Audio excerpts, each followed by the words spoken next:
요즘 제가 보살행에 대해서 많이 법문하고 있습니다. 보살행이 뭔지를 모르니까 우리가 헤매는 거예요. 원래 공인자리, 주인인 공자리, 한마음자리, 분별 없는 그 마음자리, 거기에서 우리는 전부가 나온 존재들이에요. 지금 현재 이 껍데기를 쓰고 있지만은 그 원래 자리와 둘이 아니고 지금 내 모습이 바로 그 원래 자리하고 똑같다는 거예요. 근데 우리는 그걸 자각을 못하기 때문에 행을 못하고 있는 거죠. 법화경에는 진흙을 가지고 그릇을 빚는다는 표현으로 그 마음자리를 설명을 했어요. 진흙 한 덩어리를 가지고 용도에 따라서 여러 가지 모양의 그릇을 빚고 있어요. 그 진흙 한 덩어리는 우리가 표현할 때는 한마음자리, 그 자리에서 주인인 공자리에서 업에 따라서 우린 껍데기를 다르게 쓰고 있는 것뿐이에요. 그래서 평등하다는 거고, 평등한 이유가 바로 원래 원자리가 다 똑같기 때문에 그래요. 우리는 이렇게 분별하는 기관을 갖고 있으면서 나와 남이 다르다고 생각하고, 부처와 중생이 다르다고 생각하고, 인간과 축생이 다르다고 생각하고, 삶과 죽음은 다르다고 생각하기 때문에 우리는 고통인 거예요. 원래 그 자리는 삶과 죽음도 없어. 원래 그 자리는 다 평등해. 분별이 없는 그 마음자리를 항상 생각하면서 삶을 유지하게 되면 이 삶은 고통이 아닌 항상 편안한 상태. 좋은 일이 있어도 좋을 것도 없고 나쁠 것도 없어. 내가 갖고 있는 재산이 줄어들어도 원래 그 자리는 줄어드는 것도 없고 늘어나는 것도 없어. 내가 잘못 생각하고 있는 거야. 죽는 순간에도 나는 불생불멸이야. 이거를 생각 안 하기 때문에 죽기 싫어하고 안 죽으려고 발버둥치는 거고, 그래서 고통인 거예요. 법화경에는 여러 가지 비유법을 썼어요. 아주 부자인 친구가 있었어요. 모든 것을 갖고 있는 친구가 가난한 친구 옷 속에다가 값어치가 엄청난 보배구슬을 넣었어요. 가난한 친구는 자신의 옷 속에 보배가 들어있다는 것도 모르고 가난하게 살고 있는 거예요. 가난하게. 바로 우리들이죠. 오랜 세월이 지나서 그 부자인 친구를 만났어요. 야, 너 옷 속에 내가 엄청난 구슬을 넣었는데 너 못 봤니? 이런 거예요. 그랬더니만 못 봤다고. 그때야 주머니 속에 보니까 구슬이 있는 거예요. 구슬을 발견하고 가난한 친구는 이 구슬을 활용해서 바라는 대로 원하는 대로 모든 것을 갖춘 행복한 그런 사람이 되었다는 이야기가 비유로 나와 있어요. 바로 우리들은 내 마음속에 반야라는 구슬이 있어요. 반야. 반야는 바로 무분별 지혜, 평등성의 지혜. 이 반야라는 구슬을 갖고 있어요. 이것만 잘 활용하면 우리는 행복한 세상, 원하는 대로 바라는 대로 되는 세상을 경험할 수 있는데, 우리는 내 마음속에 지금 이 안에 그 반야라는 구슬이 있다는 것도 모르는 거예요. 금강경에 반야바라밀, 그리고 반야신경에 반야바라밀, 이 반야라는 구슬로 활용만 하면 되는 거예요. 어떻게? 보살행으로 활용하면 돼요. 그러면은 보시하더라도 바라는 마음 없이 평등한 위치에서 보시하게 되는 거예요. 그럼 보시했다는 생각도 없죠. 내가 너한테 베풀었어, 이런 생각도 없어요. 왜? 평등한 존재이기 때문에. 그리고 늘어나는 것도 줄어드는 것도 없는 그 분별이 없는 지혜이기 때문에 그래요. 금강경에는 바라는 마음 없이 보시해라. 이 마음으로 하면 저절로 되는 거예요. 그리고 유하인요. 내 입장을 비면 참을 것도 없어지잖아요. 내 입장이 있기 때문에 화가 나는 거고 참을 것이 있어지는 거예요. 그래, 참자. 언젠가는 폭발하죠. 근데 내 입장을 비우면 평등한 입장에서 보면 상대방 입장이 다 이해되잖아요. 아, 저 입장에서 그럴 수밖에 없구나. 저 사람은 자라는 환경이 저런데 저럴 수밖에 없구나. 참을 게 있어요? 없잖아요. 이 내 입장이 비워지면 내가 너한테 어떻게 했는데 이 마음까지도 없어지잖아요. 이게 바로 반야바라밀을 실천하는 거예요. 이 반야바라밀은 바로 일체법공인 그 자리, 법이 공한 주인공인 자리, 분별이 없는 그 마음자리에서 나오는 거예요. 이걸 가지고 잘 굴리기만 하면 되는 거예요. 이게 우리가 나아갈 길이에요. 나만 행복한 게 아니고 모두가 행복해야 되고, 나만 해탈하는 게 아니고 모두가 해탈해야 일불승으로 갈 수 있다는 거예요. 일불승. 모두가 부처인 자리로, 원래 온 자리로 가는 게 바로 일불승이에요. 법화경에서 나오는 일불승은 바로 반야바라밀을 실천해서 모두가 대승의 배를 타고 일불승으로 향하는 거예요. 그래서 관세음보살님, 지장보살님은 벌써 부처인데도 지금도 반야바라밀을 가지고 계속 실천하고 있는 거예요. 왜? 모두 똑같은 평등한 존재니까 하나로 만들기 위해서, 하나의 부처로 만들기 위해서, 원래 그 자리로 모두가 올라가기 위해서 이분들은 열심히 지금도 보살행을 하고 있는 거예요. 우리가 가야 될 곳은 바로 이분들처럼 하는 거. 이 행을 해야 우리는 행복하고 모두가 행복한 세상. 한 중생이라도 남아있으면 우리는 일불승이 될 수 없잖아요. 이 반야바라밀은 굉장히 중요한 거예요. 제가 얼마 전에 이야기를 들었는데 어느 집안이 콩가루 집안이 됐어요. 한순간에 폭삭망했어요. 그 계기가 뭐냐? 시조모가, 시아버지가 군에 갔을 때 시아버지를 위해서 선산에다가 산신각을 지었대요. 그때부터 산신을 모시기 시작했대요. 우리 아들 무사히 군에서 제대할 수 있게 해주세요. 그러면서 음식도 갖다 바치고 과일도 갖다 바치고 이러면서 몇십 년을 산신에게 빌었어요. 무사히 제대하고 자식을 낳고 그러고 나서 어느 날 시아버지가 이제는 그만해야 되겠다. 자식들에게 이제 물려줄 수도 없고 이거를. 그래서 그만해야 되겠다고 생각하고 산신에게 고했어요. 이제는 더 이상 음식을 올리지 않겠습니다. 이렇게 고하고 그날 저녁부터 집안이 뒤집어진 거예요. 며느리가 미쳐버린 거예요. 둘째 아들인데 이 제사 지내던 그 집보다 친 거예요. 며느리는 미쳐서 정신병원에 들락날락하고, 그리고 제사 지내던 그 둘째 아들 목매달고 자살했어요. 그 며느리가 어떤 현상을 봤냐? 산신각에다가 더 이상 오늘 이후로 못하겠습니다 헌날 저녁에 꿈을 꿨는데 시뻘건 불덩이가 거기서 자기한테 오더래요. 그러고 나서 미쳐버린 거예요. 지금으로 말하면 제가 알고 있는 견지에서는 도깨비 불이에요. 산신이 아닌 도깨비신을 모신 것 같아요. 내가 아들도 편안히 제대하게 해줬고 집안도 보살폈고 했는데 이젠 그만두겠다고 이래가지고 집안을 풍지박산으로 만들어버린 거예요. 다른 자식들도 풍지박산. 딱 그렇게 고하고 나서 산신각에 누구를 위해서 기도했어요? 내 욕심에 의한 기도였잖아요.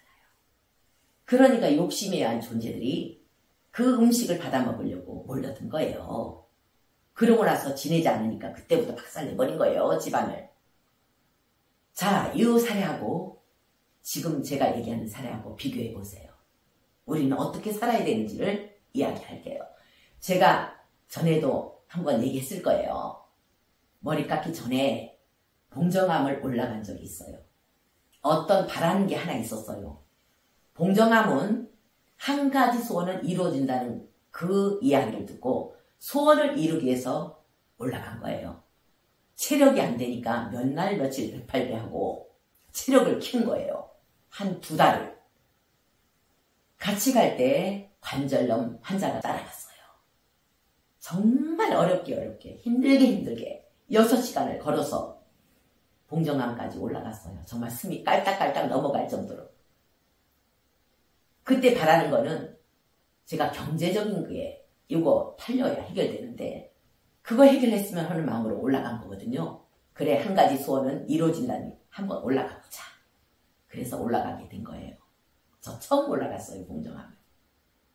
정말 힘들게 올라가서 사리탑에서 500배를 하고, 그리고 나서 저녁에 4월달이니까 추우니까 법당에는 사람들이 꽉 차 있고, 그리고 요사체에는 우리가 머물 수 있는 그 대중방에는 딱 요만한 자리를 앉으라고 이렇게 정해줘요. 근데 너무 좁아요. 그리고 사람들이 지쳐서 다 늘어진 상태에서 냄새가 나고 좀 코가 예민해서, 그래서 산신각을 가게 된 거예요. 산신각에는 아무도 안 오더라고요. 밤에. 너무 좋더라고요. 추우면은 일어나서 절하고 졸고 또 절하고, 그러다가 꿈에서 아니에요. 실제로 한 60대 70대 된 여자분이 나타난 거예요. 좀 후덕하게 생겼더라고요. 저보고 부자 되게 해주겠대요. 딱 대화를 이렇게 해요. 이 마음과 마음으로. 말로 대화하는 게 아니에요. 우리는 세상 살아가면서 누구나 부자 되는 게 있고 부자 안 되고 싶은 사람이 있어요. 근데 그 순간에 나도 모르게 나 부자 되려고 여기 온 거 아니다. 저 법당에 있는 사람들, 저 대중방에 있는 사람들 봐라. 관절염 환자도 올라오지 않았냐. 왜? 한 가지 소원은 들어준다는 것 때문에. 들어줘라, 저 사람들 소원. 나는 괜찮다. 부자 안 되면 된다. 아니 무슨 오지랖으로 그렇게 했는지 몰라요. 그냥 튀어나와요, 그냥. 그러고 나서 아무 말 없이 사라지더라고요. 이게 마음의 대화니까. 나중에 산신이구나. 그러고 나서 3번을 더 올라갔어요. 그 산신 또 만나보려고. 다음엔 내 소원 얘기하려고. 못 만났어요.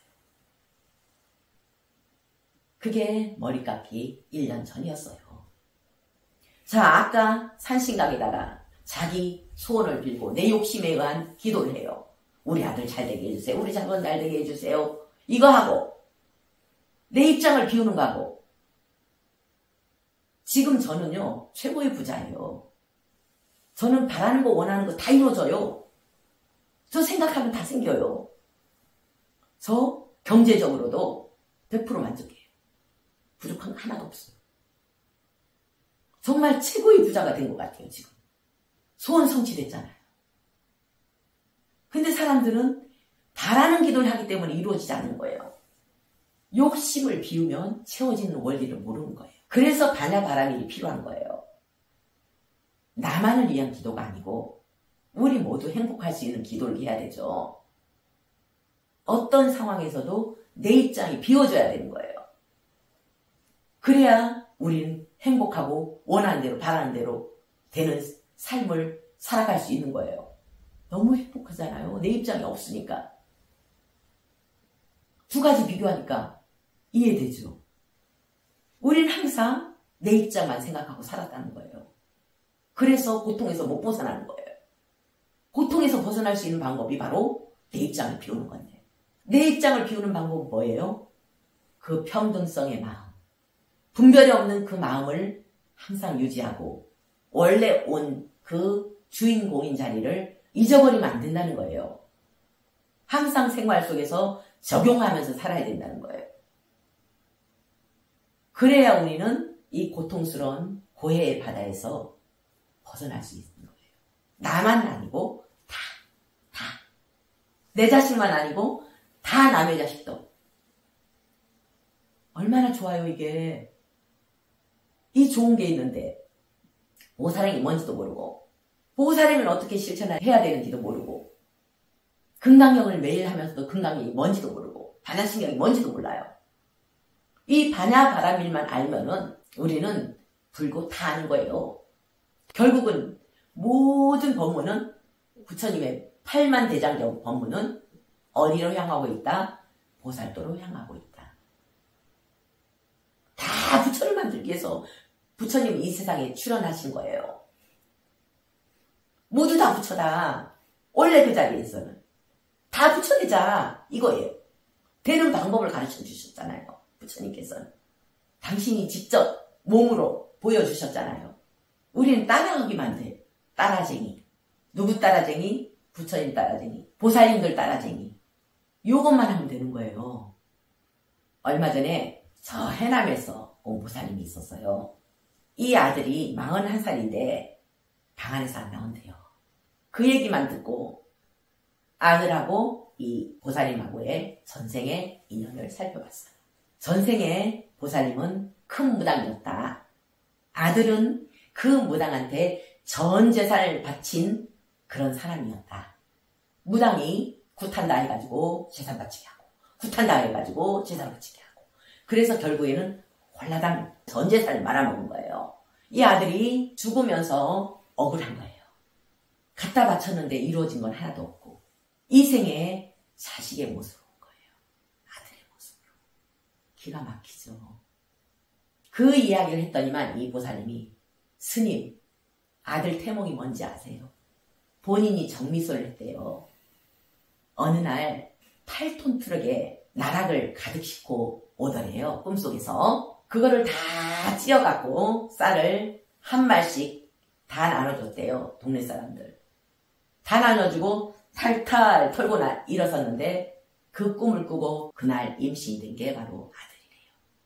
탈탈 털었대요. 탈탈. 이 아들을 위해서 절에서 천도제 한다면 500만 원, 1000만 원, 무당한테 굿도 1000만 원, 농사짓는 건 전 재산을 갖다 바쳤는데 맨 마지막에 어떻게 갖다 바쳤냐. 영산제를 하면 아들이 좋아진다 해가지고 영산제를 했대요. 1억 5천짜리. 좋아지기는커녕 더 나빠진대요. 어떤 누구와도 대화가 안 되는 거예요. 집 밖으로 나오지도 않고. 원룸 하나 얻어줘가지고 거기에서 하루 종일 게임만 하고 전 재산 다 날리게 하고. 이 얘기 듣자마자 이제야 모든 게 이해가 된대요. 마음이 너무 편안하대요. 내가 왜 이렇게 살아야 되나? 어떨 때는 원망스럽기도 했대요. 지금부터는 아들을 원망하지 않겠대요. 자, 우리는 내 입장밖에 없는 거잖아요. 상대방 입장 생각 안 하고 그냥 돈을 갈취하는 거예요. 갈취.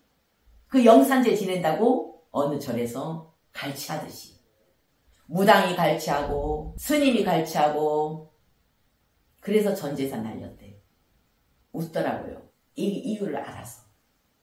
그래서 우리는 어떻게 살아야 됩니까? 내 입장을 비우라는 거예요. 내 입장을 비우지 못하면 이렇게 다음 생에 빚 받으려고 가장 가까운 사람으로 와서 고통을 주는 거예요. 고통에서 못 벗어난다는 거죠. 이 빚을 다 갚기 전에는 항상 내 입장을 비우자. 어떤 상황에서도 내 입장을 비우자. 그러면은 빚질 일이 없잖아요. 스님, 저희들이 그 평등성의 원리는 알고 늘상 그 마음을 가지고 실천해야 된다는 그까지는 알고 있는데 실제적으로 그렇게 실천을 하지 못하고 있잖아요. 꾸준히 실천할 수 있는 그런 특별한 비법 같은 거가 있을까요? 알아차림. 알아차림밖에 없어요. 어떤 상황에서도 알아차린 거예요. 부처님이었으면 어떻게 했을까? 상황이 다가왔을 때 알아차리는 거예요. 그래서 알아차림이 중요한 거예요. 꾸준히 유지하려면은 알아차려서 연습하고 그거밖에 없습니다. 여러 가지 사례를 통해서 우리는 어떻게 하면 내 입장을 비울 수 있는지 알려드렸습니다. 반야 바라미를 꾸준히 실천해서 다음 생까지 갈 필요도 없이 이 생에 모두가 해탈할 수 있도록 그 부처의 자리로 다 돌아갈 수 있도록 노력해 봅시다.